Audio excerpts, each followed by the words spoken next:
In this week's Parsha, Parashat Naso, we read at the end of the Parasha, Vayhi beyom kalot Moshe lahakim et hamishkan.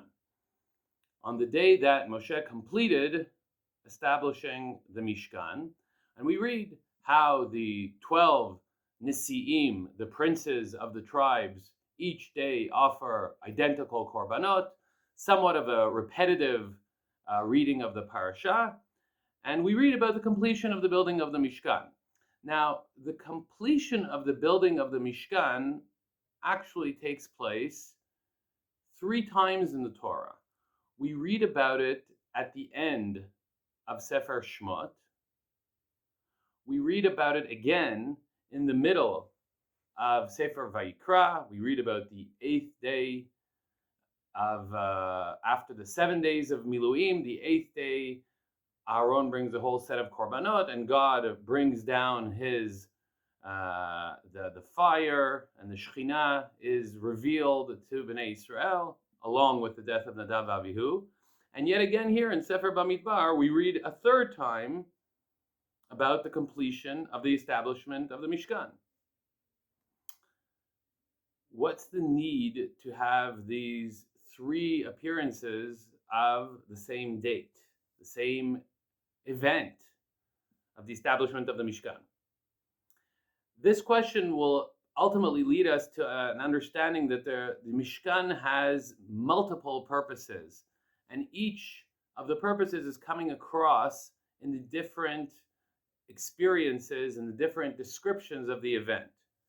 So the end of Sefer Shmot, when the Mishkan is established, and the description of the establishment of the Mishkan is described there, Sefer Shmot is about the exodus from Egypt. The exodus from Egypt leads to the revelation of God on Har Sinai and the giving of the 10 Commandments. And then the Mishkan is an extension of that revelation. The Mishkan is an extension of Har Sinai. And when the Mishkan is established at the end of Sefer Shmot, it is telling us now we have a mobile Har Sinai that will go with us wherever we go. And in fact, the commandments that God gives to Moshe in Sefer Vayikra do no longer come from Har Sinai, they come from the Mishkan. What is Sefer Vayikra about? Sefer Vayikra is Torah HaKorbanot. It is all about the commandments around the sacrifices. The establishment of the Mishkan is a place of worship, to bring sacrifices, to bring ketoret, to relate to God through the Kohanim, through the various korbanot in the Mishkan.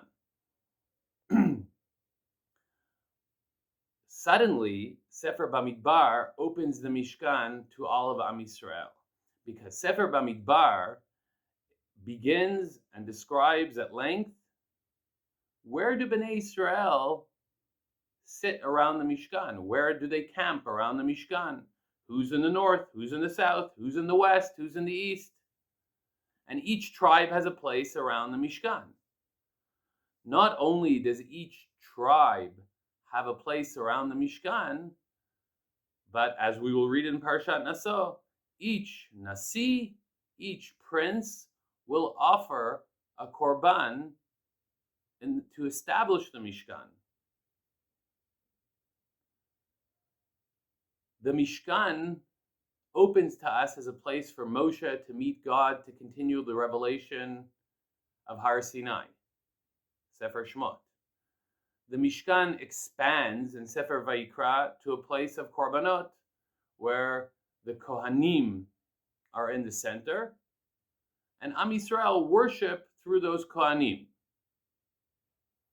Finally, Sefer Bamidbar expands the Mishkan to all of Am Yisrael.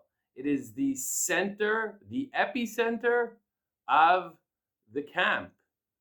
The camp of Bnei Israel sits around the Mishkan. The Mishkan is the center point for all of Am Yisrael, and that's its 3rd and final and ultimate role that we see in this week's Parsha. Shabbat Shalom.